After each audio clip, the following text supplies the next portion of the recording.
നമസ്കാരം സുഹൃത്തുക്കളെ. ഷ്യാം ടോം ചാക്കോയെക്കുറിച്ചാണ് ഇപ്പോൾ ചർച്ച മുഴുവനും. അയാൾ ഇതിനു മുൻപും വാർത്തകളിൽ ഇടം പിടിച്ച വ്യക്തിയാണ്. സിനിമയ്ക്കുള്ളിലെ ഒരു വിഭാഗം ആളുകളും ഒരുപക്ഷെ ലഹരിക്ക് അടിമകളാണെന്ന് തോന്നുന്ന തരത്തിലാണ് വാർത്തകൾ വരുന്നത്. ഉദാഹരണം ഒരുപാട് സംഭവങ്ങൾ നമുക്ക് മുന്നിലുണ്ട്. സിനിമക്കാരുടെ ഇടയിലുള്ള ഇത്തരം കേസുകളിൽ നമ്മുടെ പോലീസ് സംവിധാനം കണ്ണടയ്ക്കുന്നുണ്ടോ എന്നും സംശയിക്കുന്നു. പിന്നെ ഇവരുടെ സിനിമകളുടെ നിലവാരം, MDMAയും കഞ്ചാവും അടിച്ച ആളുകളെപ്പോലെ തന്നെയാണ് ഇവർ അഭിനയിക്കുന്നത് എന്ന് നമുക്ക് തോന്നാം.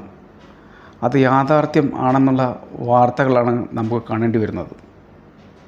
അയാൾ താമസിച്ചിരുന്ന ഹോട്ടലിൽ നിന്നും ജനൽ വഴി സ്വിമ്മിംഗ് പൂളിലേക്ക് ചാടി ഓടി രക്ഷപ്പെട്ടു എന്നാണ് വാർത്തകളിൽ നിന്ന് മനസ്സിലാക്കുന്നത്. അയാളിപ്പോൾ തമിഴ്നാട്ടിലുണ്ടെന്നും വാർത്തകൾ കേൾക്കുന്നു.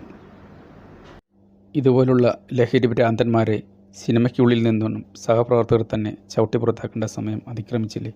നിങ്ങൾ തന്നെ പറയൂ.